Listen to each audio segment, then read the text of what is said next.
Yeah, after the tire is set to the wheel, then in between each spoke, we will drill through the iron tire and through the wooden felloe, and a spatial tire bolt is installed. That just helps to keep the tire aligned to the wood and hold everything in position. If the tire is just a flat strap of iron, then that completes the work. If the tire, on the other hand, is a channel, which we've put on to accept a rubber tire, then we move into the next step, which is pulling on the hard rubber tires.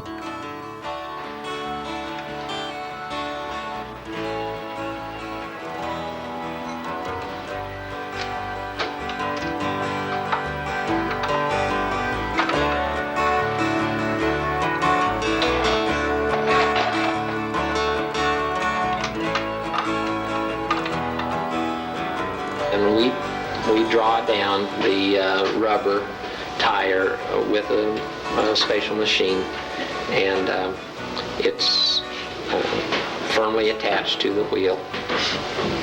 It has the advantage of the rubber then takes all the shock and pounding of the driving and protects the wheel from loosening up. And so you get a lot more mileage with the rubber tired wheel, and they hold up real well. It's nothing that's been invented recently. They've been rubber tiring horse-drawn vehicles, to the best of my knowledge, since 1856. I think in England was the first country that began using it, and they actually, even as early as that, were experimenting with pneumatic tires, but they didn't work out too well until around the turn of the century, when you started seeing automobiles coming on the scene.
These are kind of playthings in a way, but they take them a lot more personally than, say, somebody that goes and buys a motorboat. And I think it's because of the addition of the horse to it, because most people, or a lot of people, it seems, are emotionally attached to their horses, and some of that attachment kind of slops over to their vehicles, and the whole thing's more of a unit. Until they really get familiar with the horse and what they're doing. You have to have a rapport with that animal to really, to have a mutual trust. The animal needs to know what you expect out of him and vice versa, or else you have an unsafe situation. And the more and more people driving today that don't understand that is a living animal and unpredictable, and haven't established that communication with them, the more and more accidents you're going to start seeing, I'm afraid, in parades and all. We try and tutor the people that buy these that haven't got a strong background either in driving or in just general familiarity with horses, to really be conscious of that type of thing. Not used properly, these can be torture devices for an animal too. It's almost, you put them into all this leather straps that they call a harness, and then stick him into a rigid set of shafts, and it's like putting somebody into a straitjacket. A horse can panic if he doesn't understand and pretty much know what you expect of him before you do all this to him.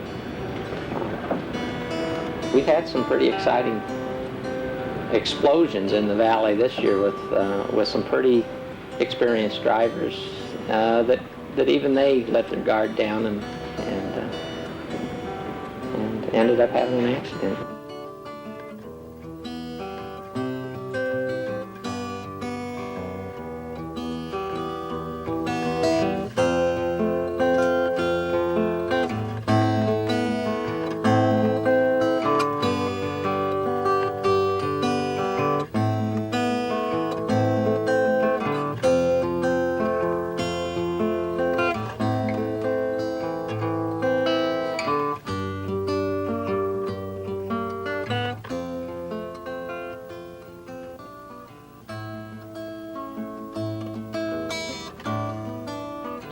Well, we often are challenged with someone bringing in just the barest of remains of a vehicle, and we call them buggy bones. It usually consists of rusty iron and maybe a few lingering pieces of wood, and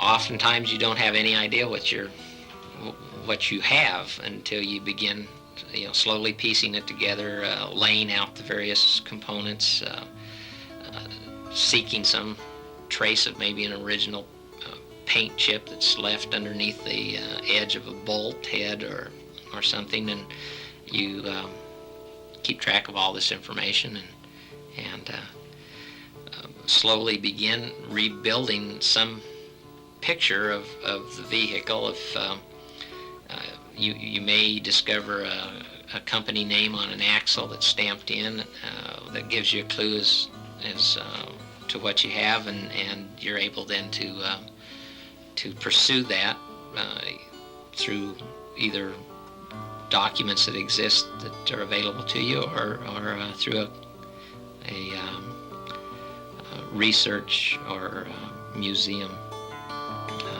organization that has information for you. But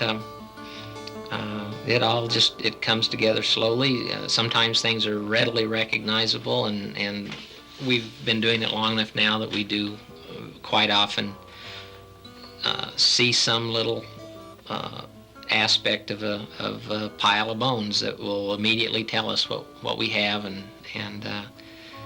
we're able then to piece together the estimates on restoring it.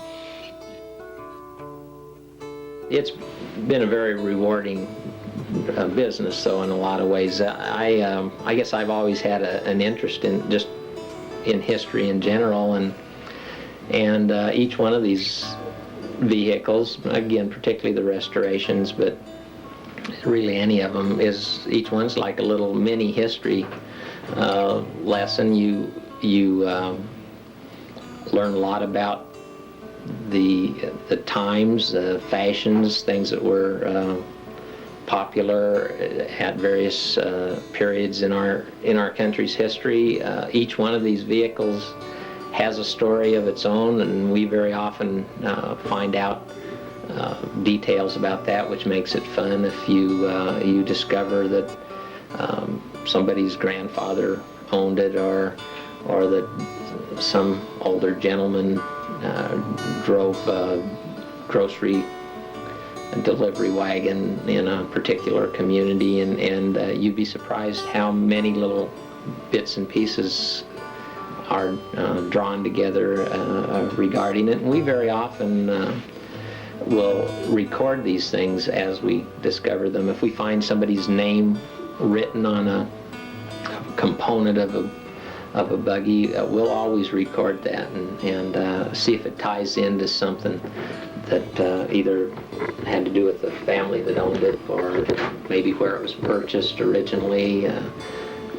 But it all helps to form a picture about that vehicle, and also about the times that vehicle existed, and it's real interesting. We've had a lot of fun with some vehicles, and I guess it's why each one becomes kind of a little bit of a personal friend to us before we're through with it.